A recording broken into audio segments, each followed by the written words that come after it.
کہتے جی کہ ہماری مسجد کا امام جو ہے وہ مولانا طاہر پنج پیری کا شاگرد ہے، اس وجہ سے وہاں کے لوگ ہمیں اس کے پیچھے نماز پڑھنے سے منع کرتے۔ غلط بات ہے، یہ ایک زبانی کلامی جھگڑے ہیں حیات کی اور ممات کے، ورنہ مولانا طاہر پنج پیری نے خود کتاب لکھی ہے، وہ خود انبیاء کی حیات کا قائل ہے۔ فرق صرف اتنا ہے کہ وہ حیات برزخی سمجھتے ہیں، ٹھیک ہے عالم برزخ ہے، ان جھگڑوں میں نہ پڑو، اللہ کی رحمت سے سب کے پیچھے نمازیں ہوتی ہیں۔ اگر اسی طرح فتویٰ دینا شروع کر دو نا پھر تو کوئی بھی نہیں بچے گا۔ جب مرزا قادیانی کے مسئلے پر مرزا ناصر سے اسمبلی میں بحث ہو رہی تھی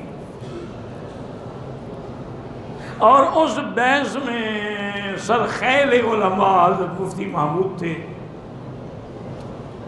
اور یحییٰ بختیار جو ہے وہ بطور وکیل تھا، یعنی جو چیزیں پیش ہوتی تھی ان کو قانونی شکل وہ دیتا۔ تو ایک دن مرزا ناصر نے یہ کیا کہ اتنی بڑا بنڈل اخباروں کا اور اشتہاروں کا لے کے آیا اور اس نے کہا کہ جناب سپیکر یہ پڑھیں، یہ بریلوی علماء نے فتویٰ دیا ہے کہ دیوبندی کافر ہے۔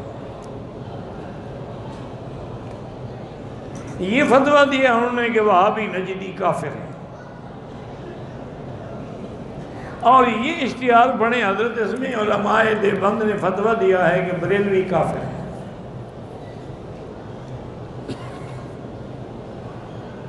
اور اسی طرح یہ اشتہار دیکھیں، اس میں اہل سنت نے فتویٰ دیا ہے کہ شیعہ کافر ہے، اور یہ اشتہار دیکھیں اس میں شیعہ نے فتویٰ دیا ہے کہ ان کو بغض اہل بیت ہے لہذا یہ کافر ہے۔ اسی طرح انہوں نے کہا کہ پرانے علماء میں بھی کہتے تھے کہ یہ کرامیہ کافر ہیں، قدریہ کافر ہیں، جبریہ کافر ہیں، مشبہہ کافر ہیں، ان کو تو عادت ہے ایک دوسرے کو کافر کہنے کی۔ انہوں نے کہا یہ کافر ہے، انہوں نے کہا یہ کافر ہے۔ تو اگر انہوں نے ہمیں بھی کافر کہہ دیا ہے تو کیا فرق پڑتا ہے؟ تو مجھے اس دوست نے بتایا تھا ایک قصہ جو اس وقت اسمبلی میں موجود تھا۔ انہوں نے کہا حقیقی بات یہ ہے کہ ہم جتنے وہاں علماء بیٹھے تھے نا سب کے چہرے اتر گئے کہ اس کا کیا جواب دیں، کہ بات تو ٹھیک ہے، اشتہار چھپے ہوئے ہیں، کتابیں موجود ہیں، فتاویٰ موجود ہیں، اس کا کیا مفتی سے ہم جواب دے سکتے ہیں؟ وہ کہتے ہیں کہ ہم حیران ہو گئے، لیکن اللہ نے مفتی صاحب کو بڑا ذہن دیا تھا، اللہ ان کی قبر پہ کروڑوں رحمتیں کرے، بہت بڑے فقیہ تھے اور بہت بڑے متقی تھے،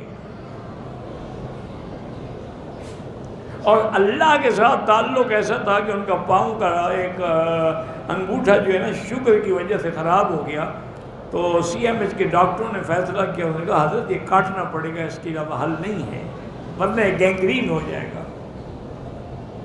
فرمایا بھائی یہ تمہارا علم ہے، اگر کاٹنا ہے تو کاٹ دو۔ انہوں نے کہا حضرت بے ہوش کرنا پڑے گا۔ آپ نے کہا بالکل انیستھیسیا میں نہیں لوں گا بے ہوشی کا دوا، میں نے زندگی میں کبھی بے ہوشی کی چیز استعمال نہیں کی۔ انہوں نے کہا حضرت یہ آخر پاؤں کا، انہوں نے کہا کاٹ دو تم بس۔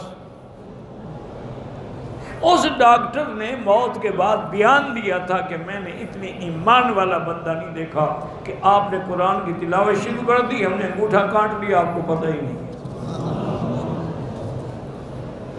یہ لوگ تھے، بڑے لوگ تھے۔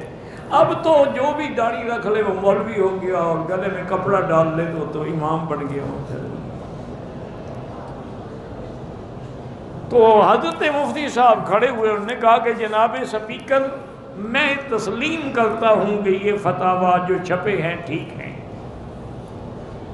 لیکن بریلویوں نے دیوبندیوں کے خلاف فتویٰ دیا اور وجوہ کفر کیا بتائیں کہ یہ گستاخ رسول ہیں، حضور کی توہین کرتے ہیں، حضور کو اپنے جیسا انسان سمجھتے ہیں، اس لیے ہم کفر کا فتویٰ دے رہے ہیں۔ علماء دیوبند نے تردید کی، انہوں نے کہا تم جھوٹ بولتے ہو، ہم اللہ کے نبی کو سید البشر مانتے ہیں، خیر البشر مانتے ہیں، افضل البشر مانتے ہیں، وہ اللہ کے بھیجے ہوئے ہیں اور نور ہدایت ہیں۔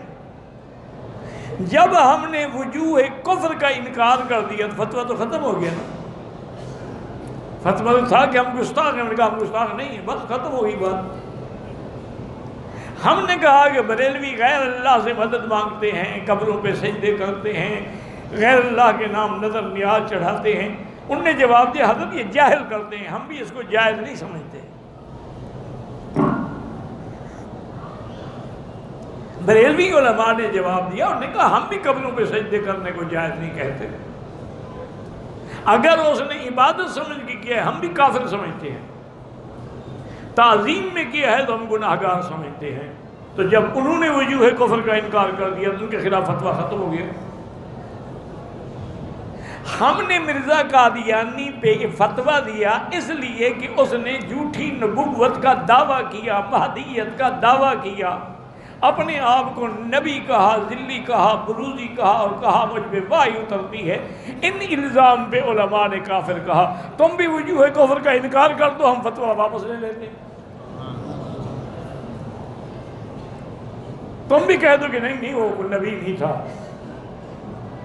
تو جب تم کہہ دو گے ہم فتویٰ واپس لے لیں گے، بات ہی ختم ہو گئی۔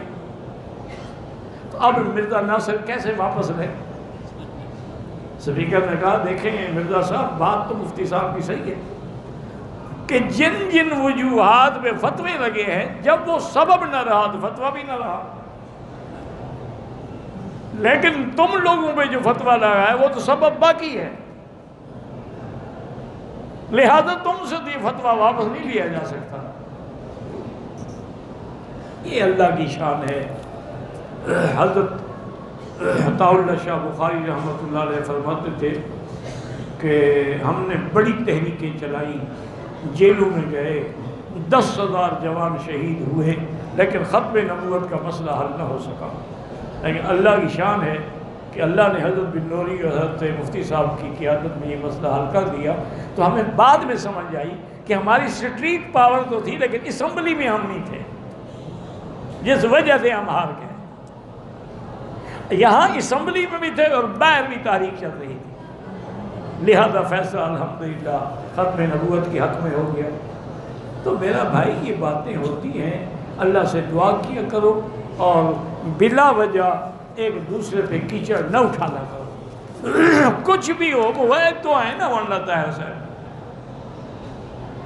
جو آدمی اللہ کی توحید پہ، حضور کی رسالت پہ ایمان رکھتا ہے، باقی حیات نوعیت اختلافی مسئلے ہیں، اس پر کسی کو کافر کہو اور نمازیں نہ پڑھو تو اچھی بات تو نہیں ہے۔